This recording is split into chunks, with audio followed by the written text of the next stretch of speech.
Yeah, in this era of social media, one has to be very careful because it either makes you or mars you. Hi guys, you're watching Chiki series. If you're a returning subscriber, thank you for your support. I quite appreciate that. And if you're new to this channel, kindly consider subscribing by clicking on the red subscribe button. Also hit the bell icon, that way you get notification whenever I upload a new video. So the reason why I'm making this video today is about social media details that are being requested by US Embassy for visa applications. Actually, this has been going on for a while now, whereby foreign nationals are being asked to disclose their social media information at the point of entry into the United States. So you know what? Once you drop your social media details, it gives the Department of Homeland Security, the US security agents now, easy access to scrutinize and check your post and your username on all your social media handle, depending on the information that you drop with them. However, some advocacy group and internet association, including Facebook, Google, and Twitter, have argued it, saying it's against free expression. This to me, I think, is a bit too much and very intrusive because, in the first place, this will give access to government officials, the user's online expression, and this reveals their personal opinions on sensitive issues and more details on their personal identities and beliefs. Anyway, this is part of Trump's administration in overall screening and vetting process for US applications as he promised during his election campaign. And now these social media questions have been incorporated into DS forms for visa application, such as DS 160 and DS 260 forms. Basically, I know that DS 160 form is completed by tourists, those ones seeking for B1, B2 visa, literally for short term stays, and even business people also fill it for their visa applications. So, this practically means that they are going to include social media questions like, do you have any social media platform, any social media handle? And this can include YouTube, Facebook, Twitter, or any other international Facebook account that you have within the last 5 years. You're going to include the username on it. Normally, all social media handles, they have their username. Like for Facebook, my own Facebook username is Mchiki Series, and this can be found on the top left corner of my page. Please remember to check me out on Facebook and follow me. So how this practically works in the real sense of it is, when I'm filling any US application form, there'll be a section on the form where I'm going to be asked about my social media details, the number of social media handle I have. So what I simply do is to go to the drop down box and tick off the different types of social media handle I've had, and also go ahead and list the usernames I used on those social media handles. Like I said, this is very intrusive. Personally, I'm not a fan of it because I think it will make people to limit their own freedom of expression. Normally, social media is a platform where people express their opinions and their beliefs and their identities.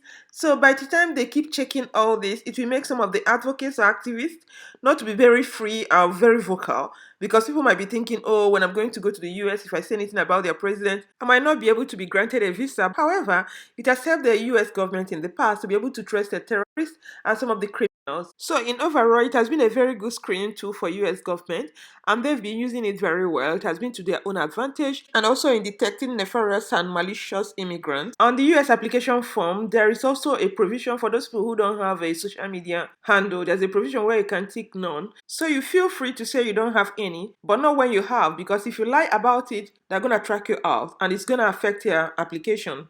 So you have to be wise about this. The only thing I need to say about this is that for those people who have intentions of going to the US, you have to be careful of what you share on your social media platform, because it might go all out at the end of the day to haunt you. And also be careful of the people you add as your friends, so that somebody's problem will not be your problem. And to this group of people who feel they can do whatever they want on social media, they can type any nonsense they want.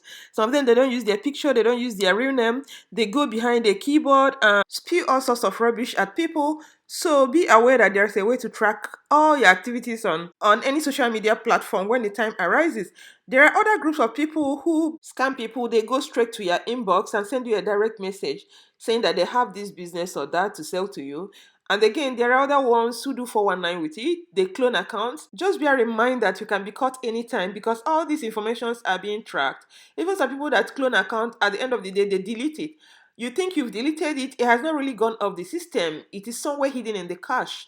That's the reason why some people say that internet does not forget. Whatever you don't want to be remembered, don't put it on the internet, because definitely one way or the other, after so many years, something might happen and the information will be called up, and it might be called up at the time when you never thought about it, and it might land you in serious trouble. Honestly, I think social media is a way of keeping data of world population globally, because a lot of people are registered on them, though they're not up to 50% of the world population, because world population is 7.2 billion, while social media users are still at 2.4 billion at the moment.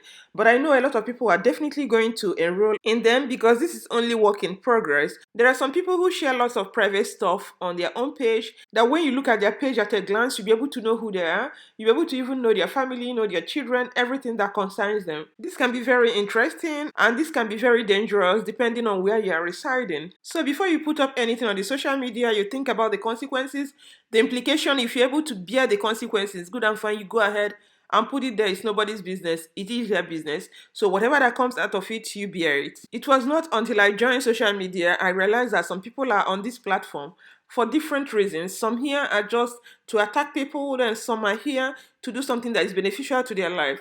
So what I was saying before, that before you put up anything on social media, you think about it, how it's going to affect you positively. Is it going to impact on your life positively, on your family positively, on your children positively? Then if it is, you go ahead and take the responsibility for whatever that comes out of it. So basically, I'm not here to tell you whether to have social media platform or not, because I have one also. But you need to be careful of what you share on your platform so it doesn't come back to you. Yeah, I digress. Back to visa application. Honestly, I think this Trump crackdown on immigration is also affecting other countries, because recently scientists in the UK called the Home Office out for denying visas to African researchers who were coming for conference. Not only that the visas were refused, but the language used in the visa refusal is very insulting and damaging. And come to think that this trip were all expenses paid, the company has already paid for the flight ticket, paid for the visa application, and UK Home Office turned around and denied all these visa applications. The one that really hit me most is the one of London School of Economics African Summit, whereby they invited 25 people and only one person was able to secure his visa. This is a bit strange to me. Only one person. Then the remaining 24 people missed out on the conference. So I think scrutiny and vetting of visa applications these days is getting tougher and tougher. It's getting more difficult because I can't even understand the reason why they should tell a researcher that he doesn't have enough ties that will bring him back to his country. Somebody who is already well established in his country doing some research work, maybe a lecturer, and you now turn around to say the reason why you're denying the person visa is because the person doesn't have enough ties in the country that will bring him back to the country. So I don't know which other tie you think the person will be able to have than the job that the person has. You think the person will leave the job and remain in your country to be doing menial jobs? Anyway, I don't know, but I don't think some people will be willing to do that because they've put in a lot of hard work. Some people are already distinguished in their area of specialization, and for them to leave all that and disappear in the UK because they're there for a conference of one day, it's a bit ridiculous to me. Yeah, I know most often the visa issuing officer, what he has in his head is how to prevent illegal migration, but at least you try to give people some chance. I don't think that anybody who has invested so much in his life, in his own country, will want to all of a sudden and crumble the whole achievement he has made for himself, all in the name of living abroad, and most especially when the person has spent almost half of his life in his or her home country. I don't think so, but maybe some people have a different opinion about that. In the first place, it's not even easy to live abroad, despite the fact that the system is working. I don't know why, but most often people think that anybody from Africa will give up anything to live in their country, but they don't know it doesn't work like that. From my own experience, I don't think it's very easy to settle in here because most often you need to give up a lot of things. If you have a good job, you give it up, then you come here, you start from the scratch. It's not that easy as they think, but most people they have it in their head that any African will give up anything to live abroad. But I don't think so because there are some people doing so well in their own country that they don't even need to relocate. This is my opinion and I stick to it. I'm also aware that there are some people who can give up anything that pertains to them so long as it has to do with abroad. But most often it's for people who have not really achieved anything in their home country. If one is doing well in their home country, I don't think they will want to give up everything. Most often when it has to do with their own self-accomplished achievement, what they suffered for so long, they've been able to make their name a household name in their country, all of a sudden, boom, they leave everything. I don't think so, but correct me if I'm wrong. You have the comment section below. You leave your comments for me and thoughts. Maybe there are some information I'm missing on this, maybe on immigration. I'm gonna sign off here. Stay healthy and safe. Remember to share this video with family and friends if you like it, and subscribe to my channel if you're not done already. And I'm gonna see you in my next video. Bye.